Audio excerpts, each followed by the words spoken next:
Okay, so I told a bunch of people on TikTok that I would read the indictment of one Donald J. Trump and Walt Nauta that was released on Friday. An indictment brought by Jack Smith, special prosecutor, in which Donald Trump, this is the stealing classified documents case. And there are 38 counts. 37 of those counts apply to Donald Trump. One of them applies to just Mr. Nauta, but he's included in one of the other ones as well, a couple of the other ones. So a few kind of introductory notes. Within the document itself, and you can see a couple of them on the first page, there are some headers that are bold, underlined in the center of the page. When I get to the headers that separate the sections, I'll let you know that I'm reading a header and that we're heading into another section. I'm not going to read the entire thing. There are some sections that I'm going to leave out. There's some legalese type stuff that is very repetitive. Towards the end, I'm going to skip over some of that stuff. And some of the transcripts of text messages and conversations, I'm not going to reenact those. I will summarize those when I get to those. There are a lot of acronyms in the document. A lot of intelligence community acronyms and some military acronyms. I will spell those out, and I will do my best to try to remember to use the full words when those acronyms appear in the document, just so you know what I'm referring to and what the document is referring to. There are places in the document where it says like Attorney 1, Attorney 2, Attorney 3, or Employee 1, Employee 2. Where I've been able to figure out what those names are, I will use those names instead of just saying that, instead of saying Attorney 1 or Attorney 3. I think that is helpful. Editorializing, you know, me adding my thoughts or me adding my commentary to things. If I haven't recorded this yet, so I'm just assuming that if I'm looking down, then I'm reading from the document. If I look up and I'm talking directly to the camera, that means I'm kind of adding my own thoughts or explanations or additional context and things like that. So first and foremost, this document it's 49 pages long. Its contents are shocking with just the sheer brazenness of Donald Trump's behavior, if we can be shocked by that in June of 2023. When viewed in the context of his relationship with Putin, the things that he did in Helsinki, where he denigrated our intelligence committee, Putin's assistance in the 2016 election, Donald Trump welcoming that assistance, Donald Trump's feelings towards other dictators like Kim Jong-un or Xi in China, and particularly his relationship and Jared Kushner's relationship with the Saudis, with Crown Prince Mohammed bin Salman. Throughout the entire 4 years that Trump and Jared Kushner were in the White House, and Jared Kushner had an office in the White House, he didn't qualify for a security clearance, but Donald Trump gave him one anyway. He was using things like WhatsApp and personal email addresses to cultivate a relationship with Mohammed bin Salman and the Qataris throughout the entire time that Kushner was in the White House. The Qataris bailed him out financially, several $100 million on 666 Fifth Avenue in Manhattan. And then shortly after leaving the White House, Mohammed bin Salman and the Saudi royal family invested $2 billion in Jared Kushner's hedge fund, which carries a 1.25% annual management fee, which Kushner could park that money in a savings account and do absolutely nothing, and 1.25% of $2 billion every year is $25 million per year. paid directly to Jared Kushner by the Saudi government. But please tell me more about Hunter Biden and Joe Biden and the Biden crime family.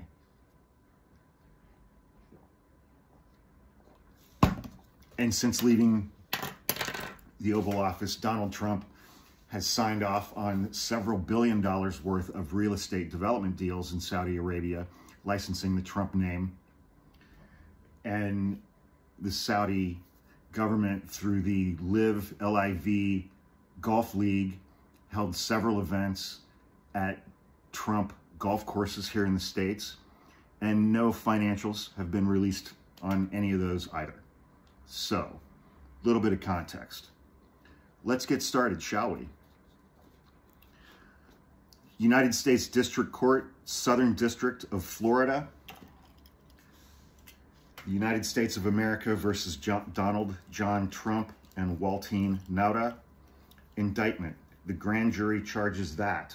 Header. General allegations. At times, the material to this indictment on or about the dates and approximate times stated below. Header. Introduction. And I will say the numbers of the paragraphs.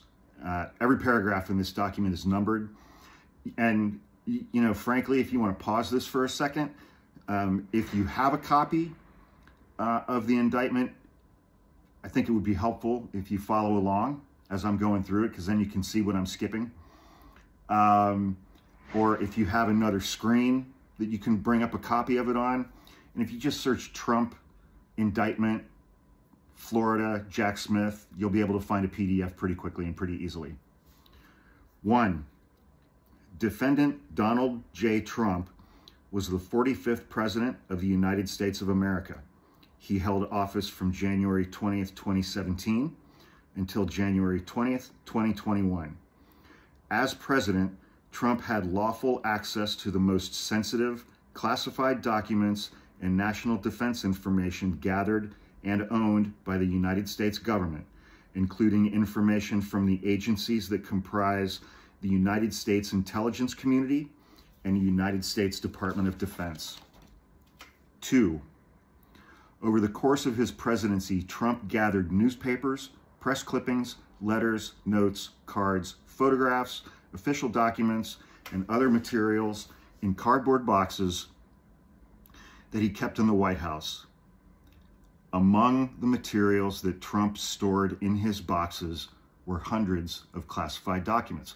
He was entitled to do that during his presidency. He was not entitled to do that after he left office. The classified documents Trump stored in his boxes included information regarding defense and weapons capabilities of both the United States and foreign countries, United States nuclear programs, potential vulnerabilities of the United States and its allies to military attack, and plans for possible retaliation in response to a foreign attack. The unauthorized disclosure of these classified documents could put at risk the national security of the United States, foreign relations, the safety of the United States military, human resources, and the continued viability of sensitive intelligence collection methods. It's almost difficult to comprehend the level of damage that could be done through just the willy-nilly dissemination of these documents and this information. It's hard to comprehend. 4. At 12 p.m. on January 20th, 2021, Trump ceased to be president. As he departed the White House, Trump caused scores of boxes, score means 20, so multiples of 20, many of which contain classified documents, to be transported to the Mar-a-Lago Club in Palm Beach, Florida, where he maintained his residence. Trump was not authorized to possess or retain those classified documents. And this has nothing to do with the Presidential Records Act. That does not apply to classified documents, national defense documents, and our nation's secrets. That was my commentary. 5. The Mar-a-Lago Club was an active social club which between January 2021, when Trump left office, and August 2022, when the FBI executed their search warrant, hosted events for tens of thousands of members and guests. After Trump's presidency, the Mar-a-Lago Club was not an authorized location for the storage, possession, review, display, or discussion of classified documents. Nevertheless, Trump stored his boxes containing classified documents in various locations at the Mar-a-Lago Club, including in a ballroom, in a bathroom, in a shower, in an office space, in his bedroom, and in a storage room. 6. On 2 occasions in 2021, Trump showed classified documents to others as follows. Importantly, both of these instances took place at Bedminster in New Jersey, not at Mar-a-Lago. And as you'll hear about as we get into this document, there was at least one occasion where Trump caused a bunch of these classified documents and boxes to get packed up on the family plane and flown from Palm Beach up to New Jersey to Bedminster. A. In July 2021, at Trump's golf club in Bedminster, New Jersey, during an audio-recorded meeting with a writer, a publisher, and 2 members of his staff, none of whom possessed a security clearance, Trump showed and described a plan of attack that Trump said was prepared for him by the Department of Defense and a senior military official. Many people think that that is General Mark Milley. I think he was chief of the Joint Chiefs of Staff. Trump told the individuals that the plan was highly confidential and secret. Those are designations. That's not just language. Within the context of this document, confidential and secret are classifications of documents. Trump also said, as president, I could have declassified it, but he didn't. And he said, now I can't. You know, but this is all secret, while he's waving multiple pages of this document in front of people who didn't have security clearances. B, in August or September of 2021 at the Bedminster Club, Trump showed a representative of his political action committee who did not possess a security clearance a classified map related to a military operation and told the representative that Trump should not be showing it to the representative and that the representative should not get too close. Now, many people have theorized that this was a map of all or some of Afghanistan, because I think it was in August of 2021, or I don't remember if it was, I'm not sure when we withdrew from Afghanistan. Relevant.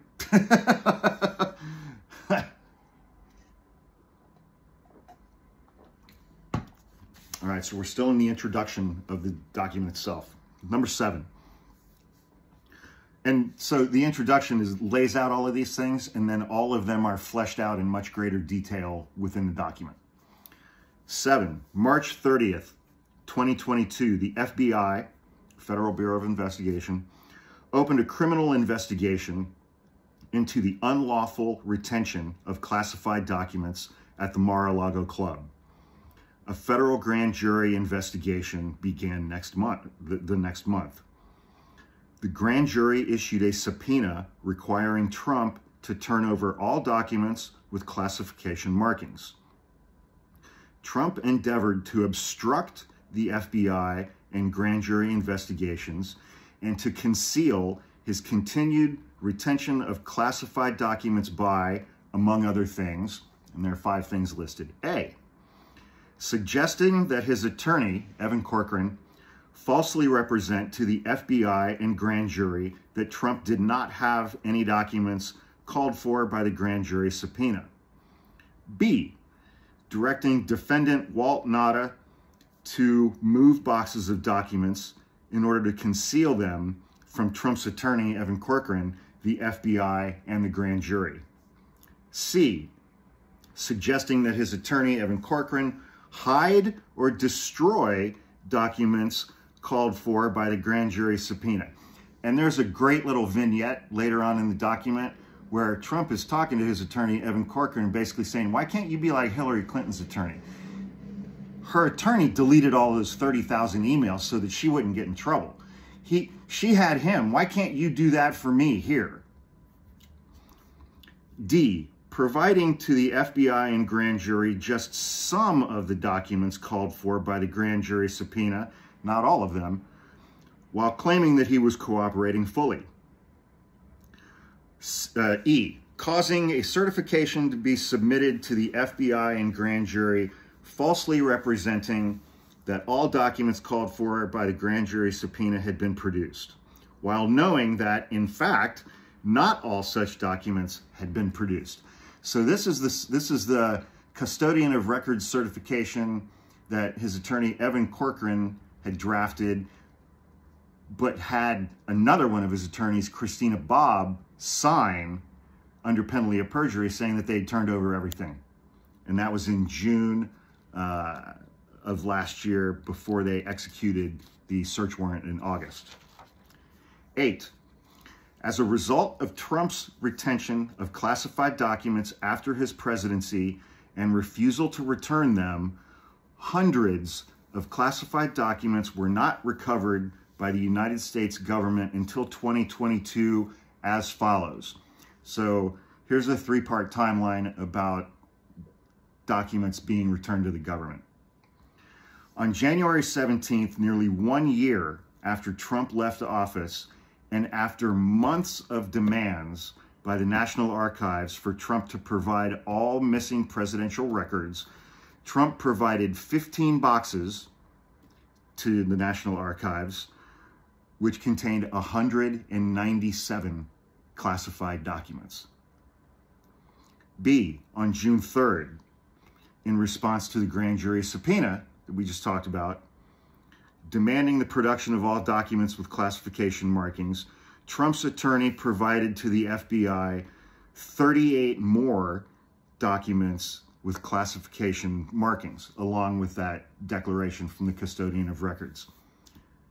C, step 3, on August 8th, 2022, pursuant to a court-authorized search warrant, the FBI recovered from Trump's office and a storage room at the Mar-a-Lago Club 102 additional classified documents. Header, Trump's co-conspirator. 9, defendant Walt Nauta was a member of the United States Navy stationed as a valet in the White House during Trump's presidency. Beginning in August 2021, Nauta became an executive assistant to Donald in the office of Donald J. Trump and served as Trump's personal aide or body man. Nauta reported to Trump, worked closely with Trump, and traveled with Trump. Another header, the Mar-a-Lago Club. Still in the introduction. 10. The Mar-a-Lago Club was located on South Ocean Boulevard in Palm Beach, Florida, and included Trump's residence, more than 25 guest rooms, 2 ballrooms, a spa, a gift store, exercise facilities, office space, and an outdoor pool and patio. As of January 2021, the Mar-a-Lago Club had hundreds of members and was staffed by more than 150 full-time, part-time, and temporary employees, none of whom, that's right, had security clearances. 11, between January 21 and August 2022, so when Trump left office to the date they executed the search warrant, the Mar-a-Lago Club hosted more than 150 social events, including weddings, movie premieres, and fundraisers that together drew tens of thousands of guests. What movie, apart from a Dinesh D'Souza movie or a Matt Walsh movie on gender, would premiere at Mar-a-Lago, for God's sake? 12.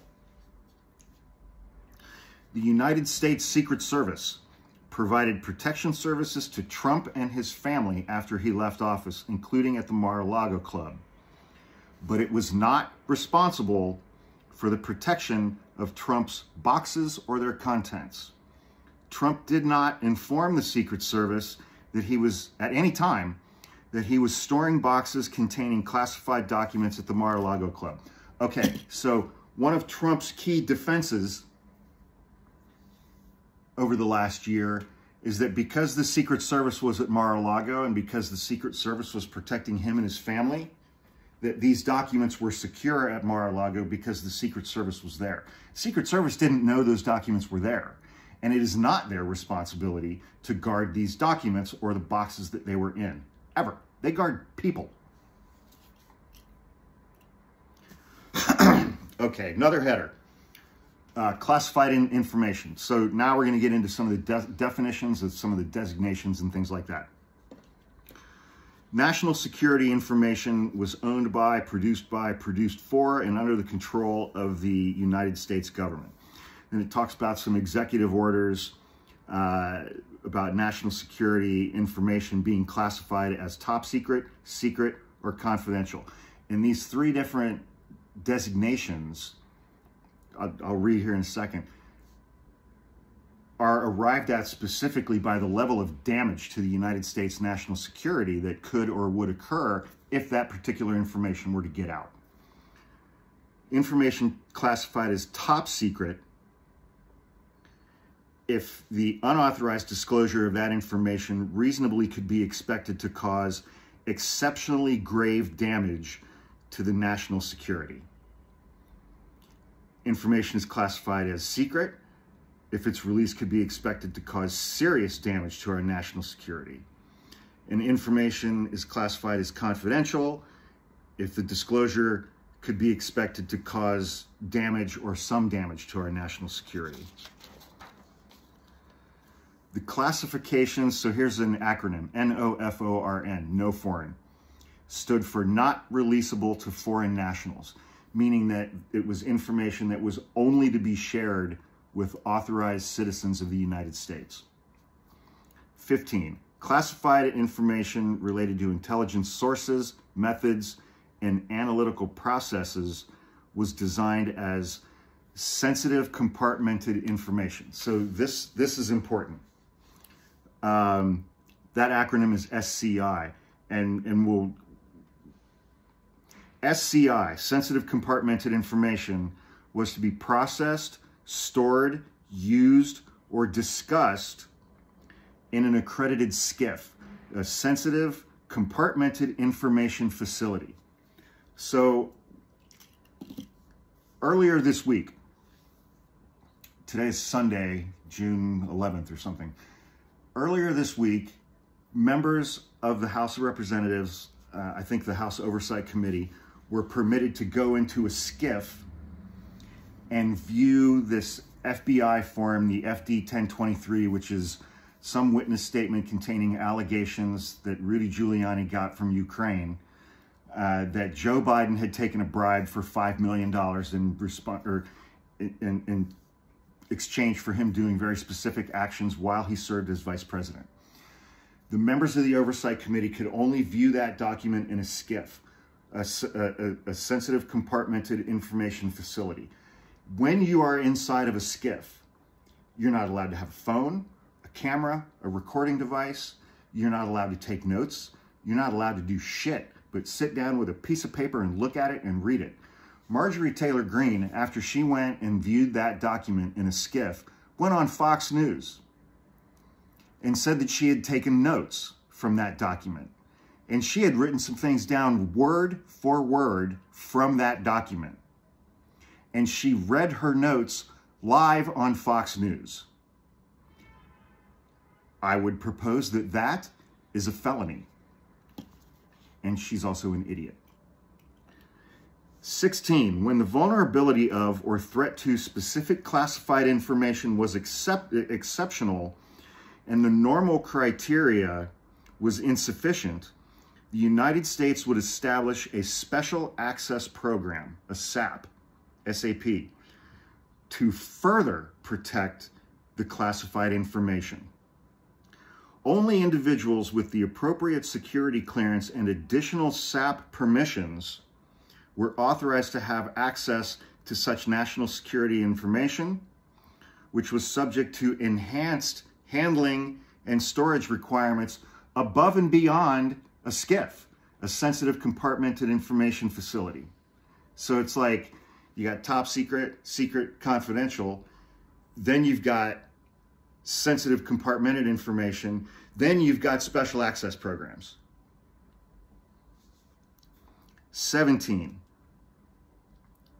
Pursuant to Executive Order 13526, information classified at any level could be lawfully accessed only by persons determined by an appropriate United States government official to be eligible for access to classified information and who had signed an approved non-disclosure agreement, who had received a security clearance, and who had a need to know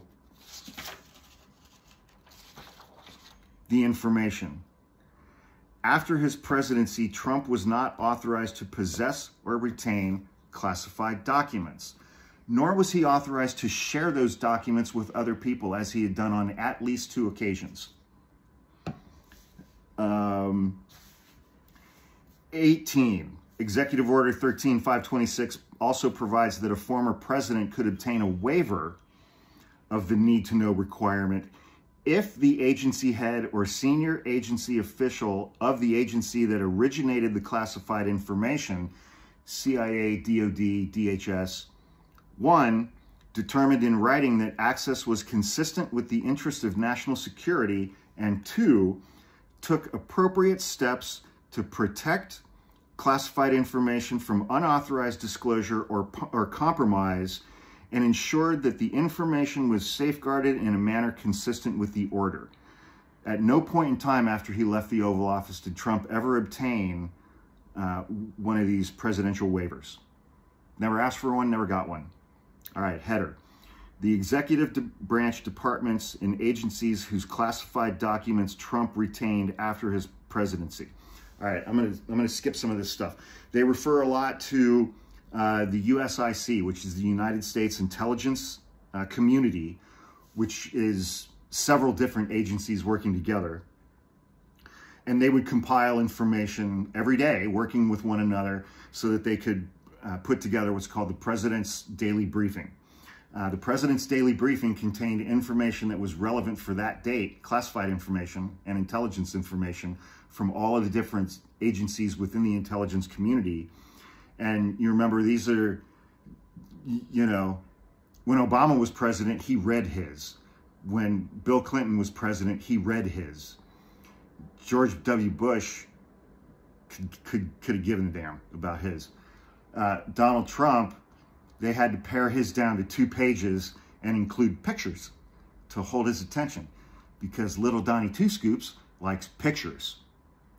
So that was his presidential daily briefing. The intelligence community's mission was to collect, analyze, and deliver foreign intelligence and counterintelligence information to America's leaders, including the president, policymakers, law enforcement, and the military, so that those people could make sound decisions to protect the United States of America and its allies, frankly. The intelligence community of the United States executive branch departments and agencies responsible for the conduct of foreign relations and the protection of national security. 21. After his presidency, Trump retained classified documents originated by or implicating the equities of multiple members of the United States intelligence community and other executive branch departments or agencies, including the following: the CIA, the Department of Defense, the National Security Agency, the National Geospatial Intelligence Agency, satellites and satellite imaging, the National Reconnaissance Office, space-based surveillance and reconnaissance system, the Department of Energy. The Department of Energy runs our nuclear weapons program. The Department of State and the Bureau of Intelligence and Research. International diplomacy, foreign intelligence, all of that stuff. He had classified documents from every single one of those agencies at the highest level.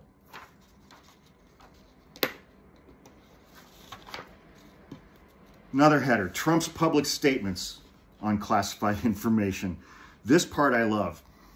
This part goes through statements that Trump made during the 2016 campaign as he was running for president, as he was railing against Hillary Clinton, chanting "lock her up" at all of his campaign rallies because of allegations that he was making against her as to how she had handled classified documents. They give 5 of them. A, on August 18th, 2016, Trump stated, "In my administration, I'm going to enforce all laws concerning the protection of classified information. No one will be above the law." B, September 6th, 2016, Trump said, "We also need to fight this battle by collecting intelligence and then protecting our classified secrets. We can't have someone in the Oval Office who doesn't understand the meaning of the words confidential or classified." C, September 7th, 2016, Trump stated, "One of the first things we must do is to enforce all classification rules and to enforce all laws relating to the handling of classified information."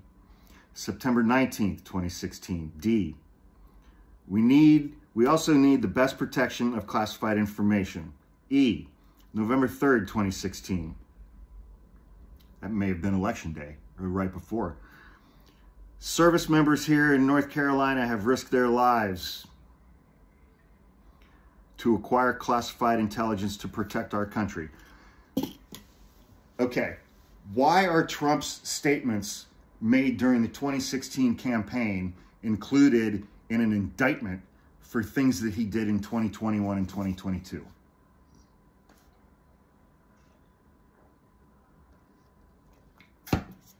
It goes to intent.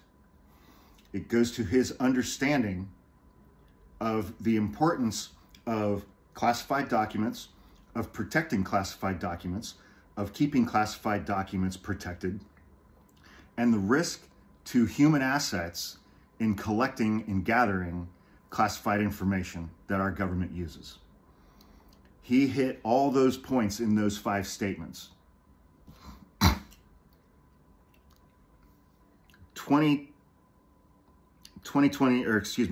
Paragraph 23.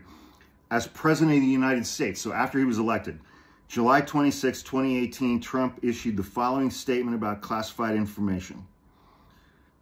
And again, he talks about, I'm going to edit this a little bit. He talks about the importance of gathering it, the risk to the people who gather it, the importance of protecting it, keeping it secure, keeping it secret,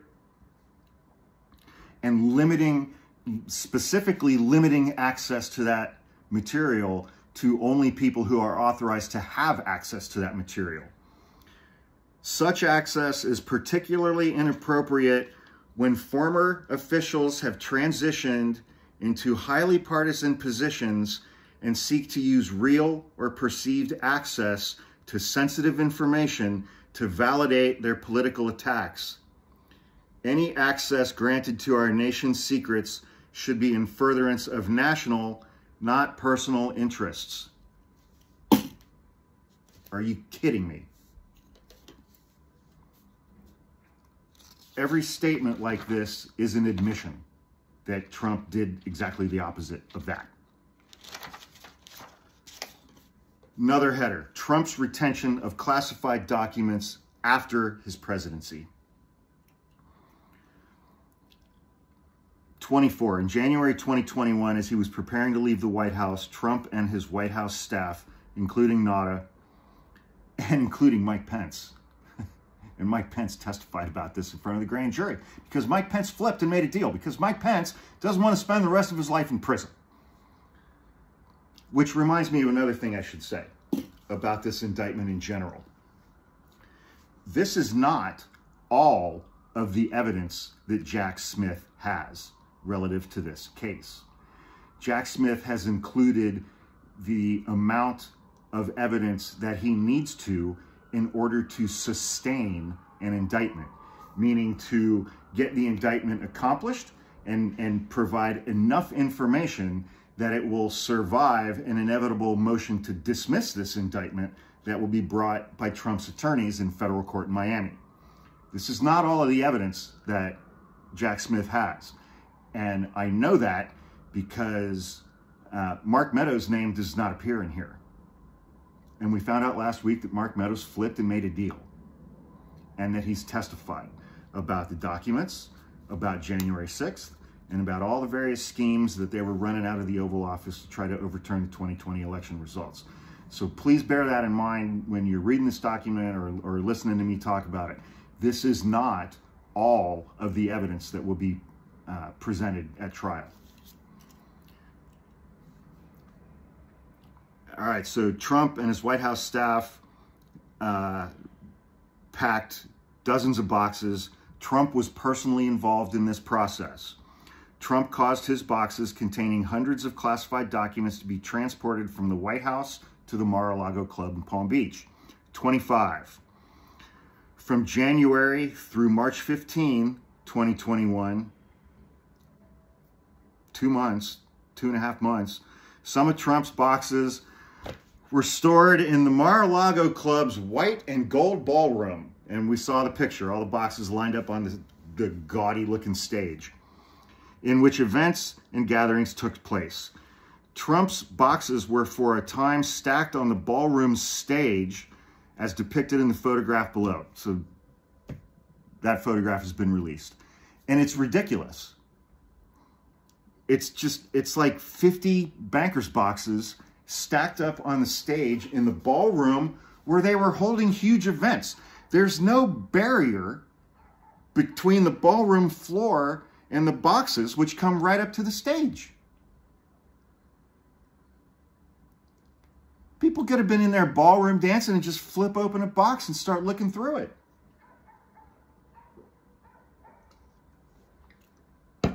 26, in March 2021, defendant Nada and others moved some of Trump's boxes from the ballroom to the business center at Mar-a-Lago. Okay, so I'm going to skip all these text message things. Trump was telling Walt Nada to move all of these boxes all around the place at Mar-a-Lago. The timing of some of this stuff is important, as we will talk about in a minute. And Nada was employing other Mar-a-Lago employees in doing this. They include a bunch of text messages. I'm not going to read those. 29. And then on that page, on page 12, we get the infamous photo of the bathroom with all the boxes stacked up in it.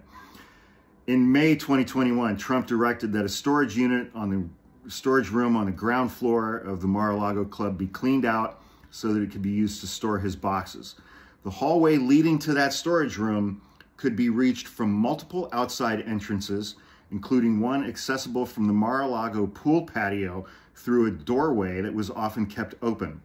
The storage room was near a liquor supply closet, a linen room, a lock shop, and various other rooms. So, again, the accessibility of these documents to anyone who was at Mar-a-Lago, whether they be a member, whether they be a guest, whether they be that woman who was like some kind of Japanese spy, Chinese spy, who tried to sneak in with a bunch of USB drives and cameras and shit. The level, the complete lack of security of these boxes and documents at Mar-a-Lago is just gobsmacking. If you could get in the door at Mar-a-Lago, you could go find these boxes and go find these documents and you could go through them. Period. Period. Our nuclear secrets. Cool. 30. In June 24, 2021, the boxes were moved. The boxes that were in the lake room, the ballroom, I think, were moved to the storage room. More than 80 boxes were moved, as depicted in another photo. In December 2021, and there's a photo of this too, Defendant Nada found several of Trump's boxes fallen and their contents spilled onto the floor of the storage room, including a document marked secret /REL to USA, FVEY. Okay.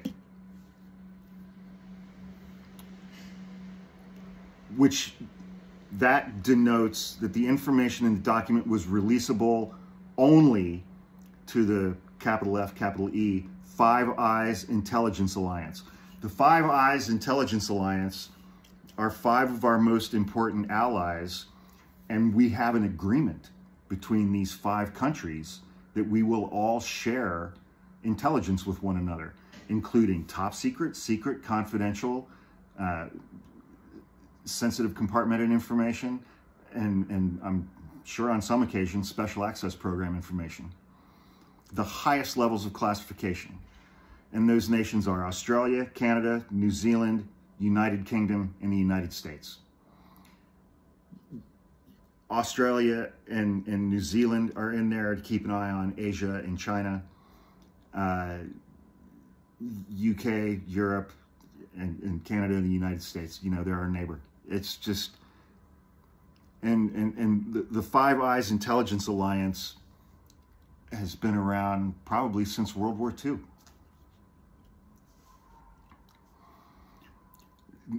An employee, so not even Defendant Nada, discovered this. It's like, hey, I opened the door and found this. And he took a bunch of pictures of all these classified documents spilled out of a box all over the floor and texted that to Nada. And Nada was like, oh no. Oh, that's bad. That's not good.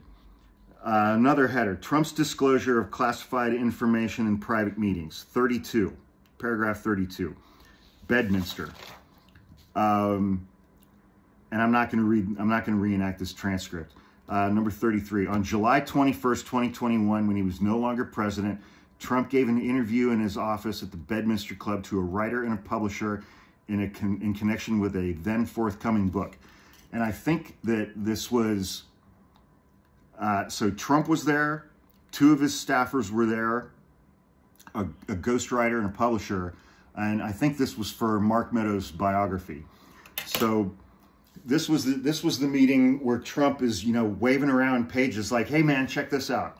Check this out. This is, you know, because during the closing months of his presidency, Chairman of the Joint Chiefs of Staff, Mark Milley, was extremely concerned that Trump was going to order an attack on Iran. And so it has been alleged that this document that is referenced in this section, and they have this on tape. They have this, it was being recorded by the people writing the book for Mark Meadows. Trump knew that he was being tape recorded, and he did this anyway. He did this anyway. He pulls out a classified secret document, allegedly about what it would look like or how we would go about attacking Iran. And he's got it in his golf club, and this is in New Jersey. This is not in Mar-a-Lago. So he caused this document to be transported to Mar-a-Lago and then caused it to be transported to Bedminster in New Jersey.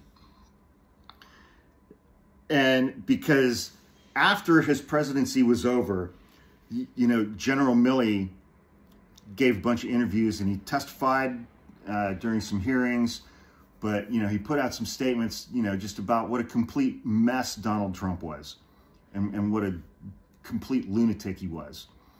And that angered Donald Trump. So Trump had, in his mind, he had this conflict going on with Mark Milley that Trump had to win, okay? And here's the best. Trump is saying to one of his staffers, I just found this. Isn't this amazing? This totally wins my case, you know? Except it's like highly confidential.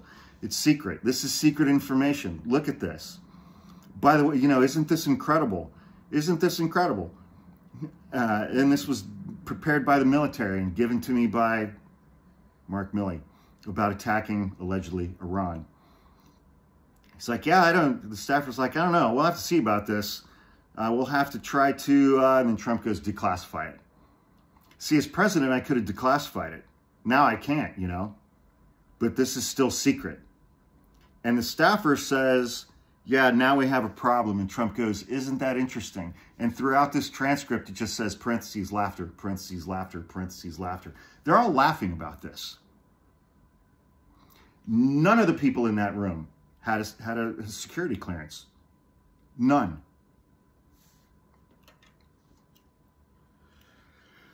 Paragraph 35, August or September 2021. So this is what I read earlier about, there was a representative from one of his PACs, one of his political action committees, who was at Bedminster, and Trump is showing this guy a classified map.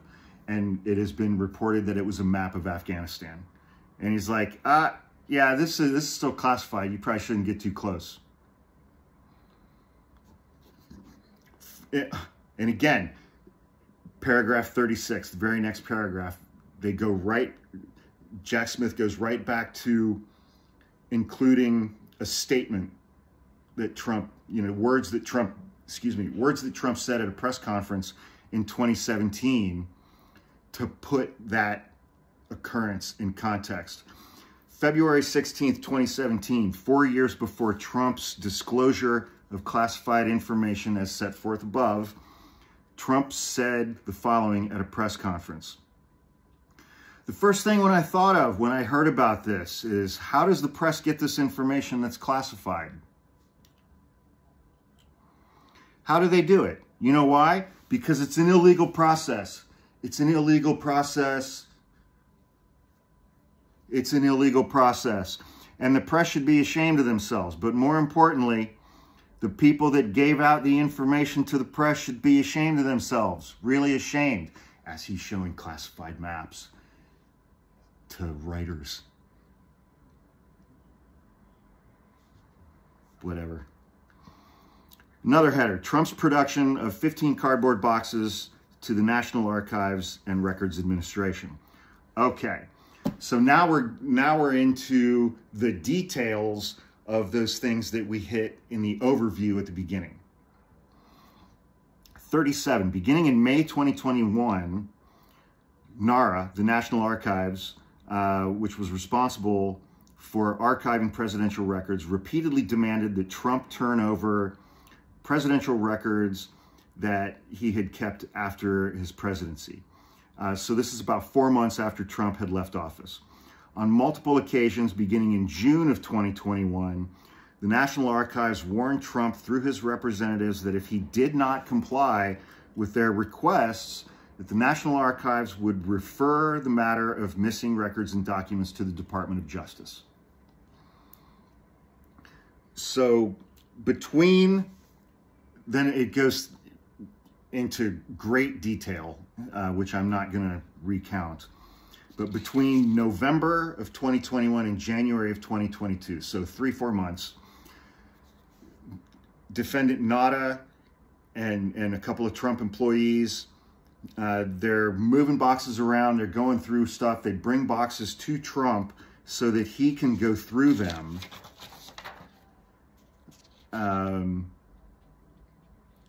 So that Trump can go through them himself and pull out documents to provide to the National Archives. It goes into great detail on some of this stuff. Then we get to, and this goes November, December, into January. And then finally, paragraph 46. On January 17th, 2022, Defendant Nada gathered 15 boxes from Trump's residence, loaded the boxes into Defendant Nada's car, and took them to a commercial truck for delivery to the National Archives? That sounds secure. 47. We're getting into some false statements for Defendant Nada. When interviewed by the FBI in May 2022 regarding the location and movement of boxes before the production of those 15 boxes to the National Archives, Nada made false and misleading statements as set forth in count 38 of this indictment, including, there are 3. A, falsely stating that he was not aware of Trump's boxes being brought to Trump's residence for his review before Trump provided 15 boxes to the National Archives in January 2022. B, falsely stating that he did not know how the boxes that he brought to Trump's residence, or from Trump's residence to the commercial truck for delivery to the National Archives, had gotten to the residence. He was involved in packing them and moving them initially from the White House to Mar-a-Lago. C, when asked whether he knew where Trump's boxes had been stored before they ended up in Trump's residence, and whether they had been in a secure or locked location, like a bedroom, a shower, or a ballroom, or Nada falsely responded, I wish I could tell you. I don't know. I honestly just don't know. This guy's a potato. 48. So when the 15 boxes that Trump had provided to the National Archives in January of 22 were reviewed by the National Archives, they determined that 14 of the boxes contained documents with classified markings. The FBI determined that those 14 out of 15 boxes contained 197 documents with classification markings, including 98 which were marked secret, 30 which were marked top secret, and the remainder which were marked confidential. Some of those documents also contained sensitive compartmented information and special access program markings, the two highest. So on February 9th, about 2 weeks later, the National Archives referred the discovery of classified documents in Trump's boxes to the Department of Justice for investigation. Now we get into the DOJ and the FBI involvement. New header, FBI and grand jury investigation. Paragraph 50, on March 30th, 2022, so about 6 weeks after that voluntary production of 15 boxes, the FBI opened a criminal investigation. 51, on August 26th, 2022, the federal grand jury opened its investigation. New header, the defendant's concealment of boxes. So the grand jury convened on April 6, 2022. On May 11th was when the grand jury issued its subpoena to Trump to turn over, requiring the production of all documents with classification markings in the possession, custody, or control of Trump or the office of Donald Trump. Two attorneys representing Trump, Attorney 1, which is Evan Corcoran, Attorney 2, I don't know who that is. Two attorneys representing Trump, including Evan Corcoran, informed Trump of the May 11th subpoena, and Trump authorized Evan Corcoran to accept service of the subpoena. On May 23, 2022, Trump met with Evan Corcoran and Attorney 2 at the Mar-a-Lago Club to discuss the response to the May 11th subpoena. Evan Corcoran told Trump they needed to search for documents that would be responsive to the subpoena and provide a certification that there had been compliance with the subpoena. Trump, before I get to that, Evan Corcoran is Attorney 1. I don't know who Attorney 2 is. I forgot to look that up. Attorney 3 is Christina Bobb. All three of those attorneys have had their attorney-client privilege with Donald Trump throughout this process tossed by a federal judge. I think it was Beryl Howell or something like that in D.C., in the D.C. circuit. All three of them then had to turn over their notes, their memos, to the special prosecutor about their conversations with Donald Trump, including that audio recording that Evan Corcoran had made to the file. And then they all three had to go in and testify to the grand jury for the special counsel without the benefit of being able to claim attorney-client privilege. They had to go in and testify about their client and their communications with their client without being able to claim attorney-client privilege. That is almost unheard of. And the reason that that occurred in this case is because a judge found that these communications were in furtherance of a crime or fraud. And there's a crime-fraud exception to attorney-client privilege and protecting those communications. So during this conversation, Trump, in sum and substance, made the following statements, among others, memorialized by Evan Corcoran, which were now given to the special counsel. A, I don't want anybody looking. I don't want anybody looking through my boxes. I really don't. I don't want you looking through my boxes. B, well, what happens if we just don't respond at all or don't play ball with them? C, wouldn't it be better if we just told them that we don't have anything here? D, well, look, isn't it better if there are no documents? That's your crime fraud exception right there. When you have a client who is saying things like that to you, asking you to participate in a crime or asking you as their attorney to participate in a fraud, that's the crime fraud exception. And that's how Jack Smith got all of these communications, notes, and memos. 53. While meeting with Evan Corcoran on May 23rd, Trump, in sum and substance, told the following story as memorialized by Evan Corcoran.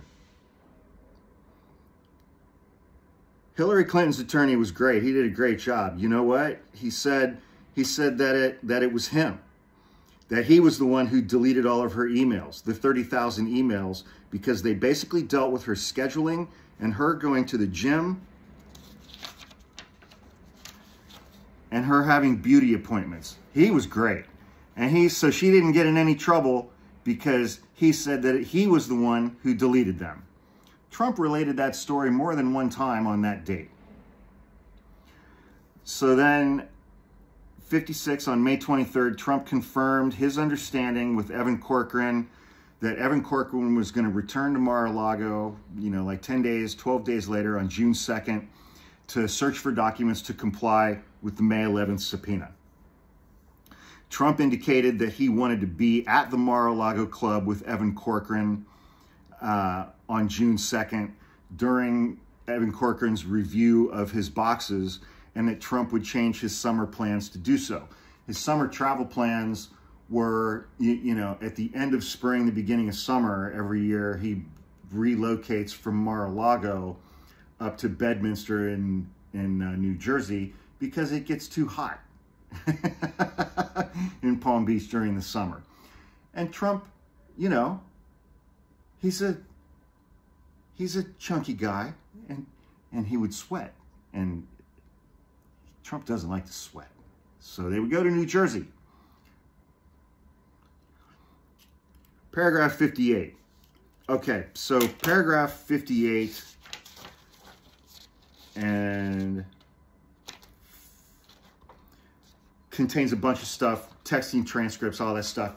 It's Trump communicating with defendant Walt Nauta and Trump telling him, hey, go move a bunch of these boxes before my attorney comes back on June 2nd to search through these boxes. Take a bunch of those boxes and put them someplace else so that my attorney does not have access to those for his search. On June 1, Trump spoke with Evan Corcoran by phone and confirmed that Corcoran was coming the next day. Corcoran reminded Trump that Corcoran was coming that day to review the boxes, and was going to need to have a custodian of records certified that the May 11th subpoena had been complied with fully. We're almost halfway through. On June 2nd, Corcoran showed up, and again, defendant Nauta is moving 30 boxes here, 64 boxes there, blah, blah, blah, blah, blah. And he had, at Trump's direction, Nauta had moved 60 boxes from the storage room to Trump's residence and brought to the storage room only approximately 30 boxes for Evan Corcoran to go through. 30 out of like more than 80. Another header, the false certification to the FBI and the grand jury. So this is after Evan Corcoran goes through his search. he drafts this document saying, I searched he drafts a document that purports to put forth that everything had been searched. Here are some additional documents. There are no more additional documents at Mar-a-Lago, and the subpoena, the May 11th subpoena from the grand jury, has now been fully complied with.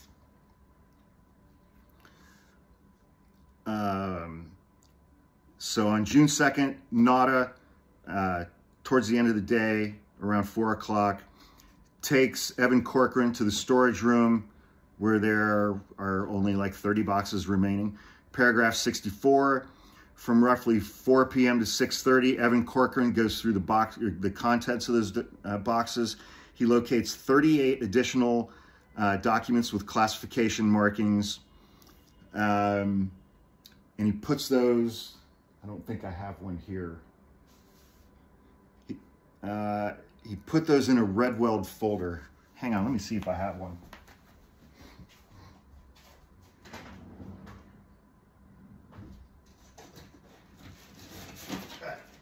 Ding, ding, ding, ding, ding, ding, ding.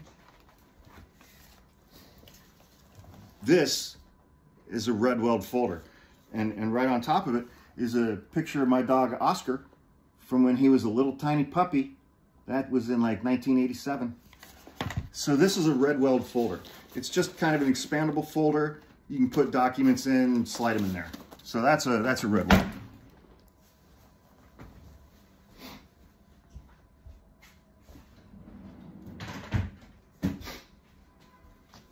So Evan Corcoran takes these 38 documents, puts them in a red weld folder, and he wraps it with clear packaging tape.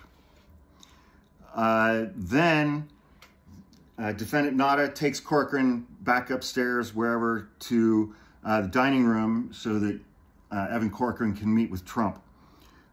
Trump asks, "Did you find anything? Is it good? Is it bad?" Paragraph 66, they had a discussion about what to do with the red weld folder containing the documents with classified markings.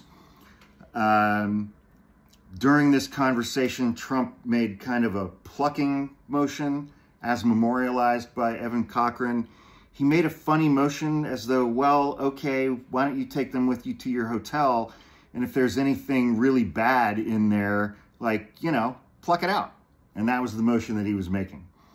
67, that evening, Evan Corcoran contacted the Department of Justice and requested that an FBI agent meet him there at Mar-a-Lago the following day.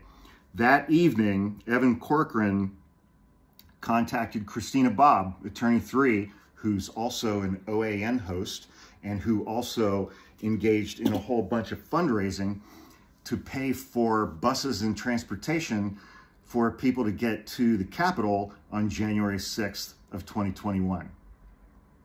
Yeah, these people are all insurrectionists. So Corcoran talks to Christina Bobb, says, hey, I need you to come to Mar-a-Lago tomorrow and sign this certification, which Evan Corcoran drafted. The next day, June 3rd, Evan Corcoran, at Evan Corcoran's request, Christina Bobb signed the certification as the custodian of records and took it to the Mar-a-Lago Club to provide it to the Department of Justice and the FBI.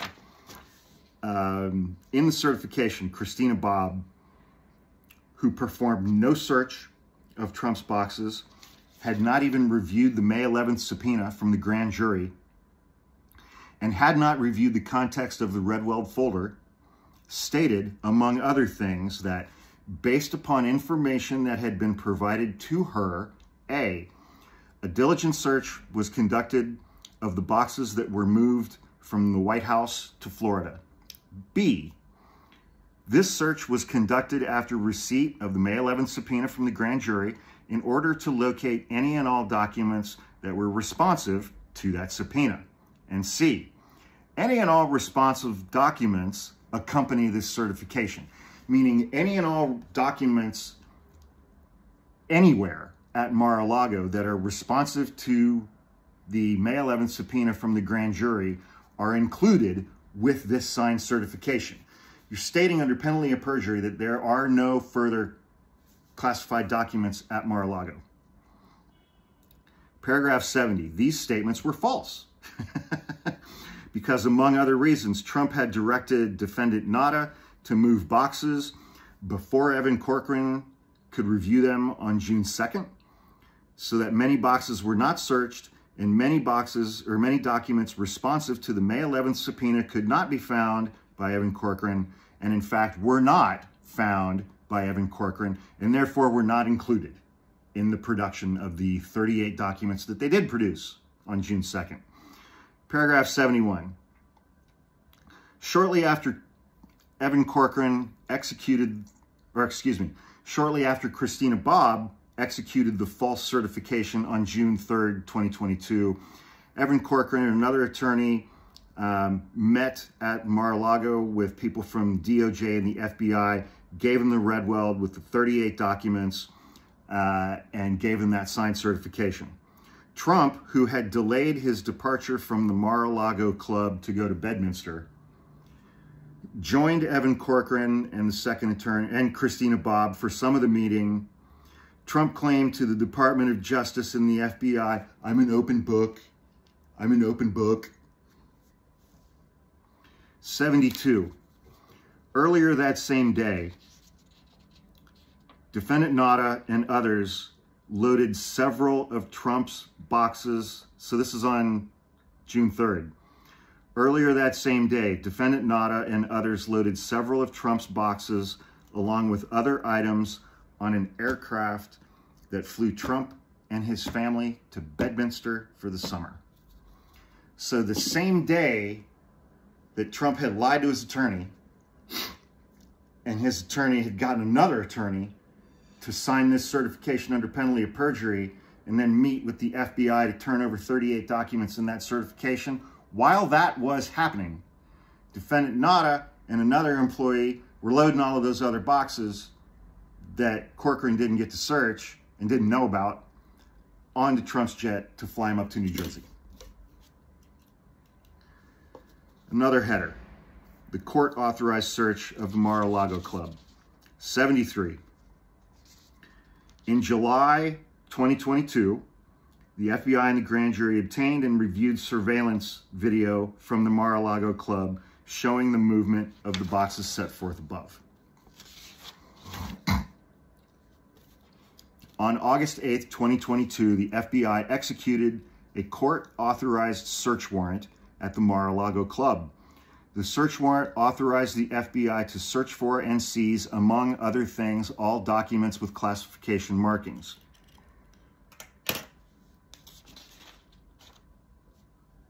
Paragraph 75. During the execution of the search warrant, so this is on August 8th, 2022, the FBI seized 102 additional documents with classification markings that were located in Trump's office. We saw the photos. They found documents in his desk with his passports, and in the storage room as follows. In Trump's office, they found 27 documents, 6 of which were top secret, 18 of which were secret, 3 of which were confidential. In the storage room, they found 75 additional confidential documents. 11 were top secret, or classified documents. 11 were top secret, 36 were secret, 28 were confidential. Now, that concludes the factual recitation. In an indictment like this, you're going to have an introduction. Here's what the case is about. Then you're going to have the specific facts with some specific evidence. At the end of that, then you're going to move into, now we're going to apply the law to those facts. So starting on page 28 is where we get into the counts of the indictment, the crimes that are being charged. Counts 1 through 31. 31 violations of willful retention of national defense information. 18 U.S. Code section 973 subsection E. These are the 31 violations by Donald Trump of the Espionage Act. It's staggering. I mean, So 76, the general allegations of this indictment are re-alleged and fully incorporated here by reference. 77, on or about the dates set forth in the table below, and there's like a 3 or 4 page table, in Palm Beach County, in the Southern District of Florida and elsewhere, the defendant, Donald J. Trump, so counts 1 through 31 apply just to Donald Trump. Donald J. Trump having unauthorized possession of, access to, and control over documents relating to the national defense, which is the language of the statute, did willfully retain the documents and fail to deliver them to the officer and employee of the United States entitled to receive them. That is, and here comes the specifics. Trump, without authorization, retained at the Mar-a-Lago Club, and I don't know why they didn't include Bedminster in that description, documents relating to the national defense, including the following. And then it lists all 31 documents. Top secret, not authorized to release to foreign nationals, special handling, top secret, sensitive information, nor foreign, top secret, FISA, sensitive information, top secret, special handling. Item 5, top secret, redacted classifications. A document dated June 2020 concerning nuclear capabilities of a foreign country. Top secret, special handling, secret, releasable only to the Five Eyes countries. In October 4th, 2019, document concerning military capabilities of a foreign country. Top secret, FISA, redacted, military attacks by a foreign country. A bunch of those. Undated document concerning military contingency planning of the United States. Pages of an undated document concerning projected regional military capabilities of a foreign country in the United States. Concerning military capabilities of a foreign country and the United States, and just on and on and on and on and on. Undated document concerning the nuclear weaponry of the United States. A document from March 2020 concerning military operations against the United States forces. And on and on and on and on. There are 31 documents. Each one of those is a separate violation. Count 32, and this applies to Trump and Walt Nauta. Obstruction of justice, it's a conspiracy and its objects. So it's paragraph 79, from on or about May 11th, 2022 till August 2022, the defendants, Trump and Nauta, did knowingly combine, conspire, confederate, and agree with each other and with others known and unknown to the grand jury to do the following. The purpose of the conspiracy was for Trump to keep classified documents he had taken with him from the White House and to hide and conceal them from the federal government and from that grand jury. The manner and means of the conspiracy. So 81, there's A, B, C, D, E, F. And again, Trump told Evan Corcoran to lie to the FBI. Trump told Nauta to move all these boxes all around the place to conceal them from Evan Corcoran, the FBI, and the grand jury. Trump suggesting to Evan Corcoran that Evan Corcoran hide or destroy documents. Providing, suggesting that they provide the FBI with some of the documents, not others, while also claiming that they were fully cooperating, causing the false certification to be made, and then making false and misleading statements to the FBI. So count 33 out of 38. Withholding a document or record, that applies to Trump and Nauta. But, Trump, and I'll read this language because it contains a couple of different things. So withholding a document or a record. Both Trump and defendant Nauta did knowingly engage in misleading conduct toward another person and knowingly, corruptly persuade or attempt to persuade another person. So it doesn't have to be successful. with intent to cause and induce any person to withhold a record, document, or other object from an official proceeding, as follows. 1, Trump attempted to persuade Evan Corcoran to hide and conceal documents from a federal grand jury. 2, Trump and defendant Nada misled Evan Corcoran by moving boxes that contained classified documents so that those couldn't be included in Evan Corcoran's search. Count 34 applies to both Trump and defendant Nada. Corruptly concealing a document or a record. Trump and Nada did corruptly conceal a record, document, or other object and attempted to do so with the intent to impair the object's integrity and availability for use in an official proceeding as follows. Trump and Nada hid and concealed boxes containing documents with classification markings from Evan Corcoran so that Evan Corcoran would not find them in the search that he did on June 2nd, 2022, to produce them to the government and to a federal grand jury. Count 35. Concealing documents in a federal investigation applies to Trump and Nada. Trump and Nada hid, concealed, and covered up from the FBI Trump's continued possession of documents with classification markings at the Mar-a-Lago Club. 2, Trump caused the false certification to be submitted to the FBI. Count 36, scheme to conceal. I just like the name of that one. Scheme to conceal. Trump and defendant Nada, in a matter within the jurisdiction of the judicial branch and the executive branch of the United States government, did knowingly and willfully falsify, conceal, and cover up by any trick, scheme, device, or material fact that is as follows. During a federal grand jury investigation and a federal criminal investigation being conducted by the FBI, defendants Trump and Nada hid and concealed from the grand jury and the FBI Trump's continued possession of documents with classification markings.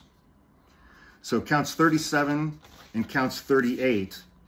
37 is false statements and representations against Trump, and it's everything that I just recounted within this document.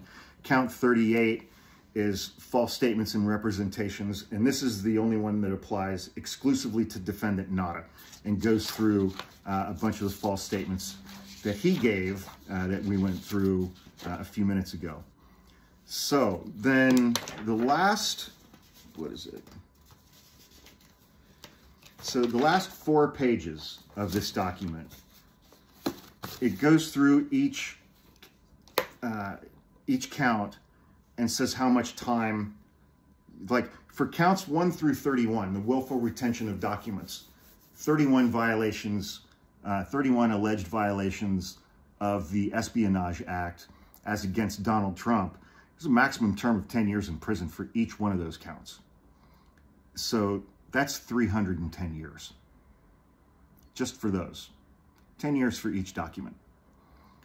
Count 32 for Trump, conspiracy to obstruct justice, 20 years. Count 33, withholding a document, 20 years. Count 34, corruptly concealing a document or record, 20 years. Count 35, concealing a document in a federal investigation, 20 years. Count 36, scheme to conceal, 5 years. Count 37, false statements, 5 years. Now for defendant Nada.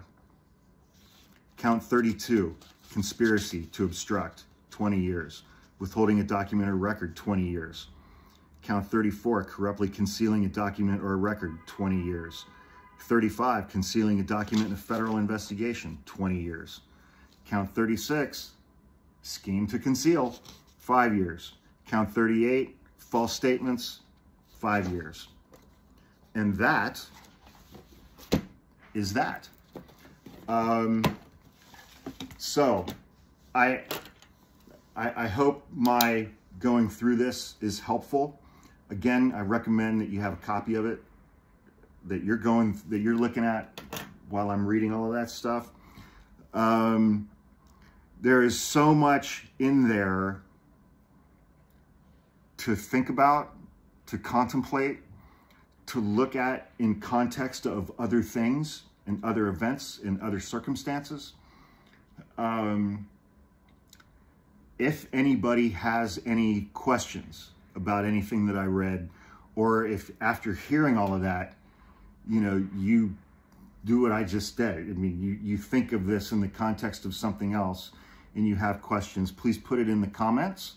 And then I'll come back to those tomorrow. And I'll probably make videos responding to those questions over on my TikTok page. All right. Hour and 20 minutes. Not bad. Happy Sunday, everybody. Thanks for listening.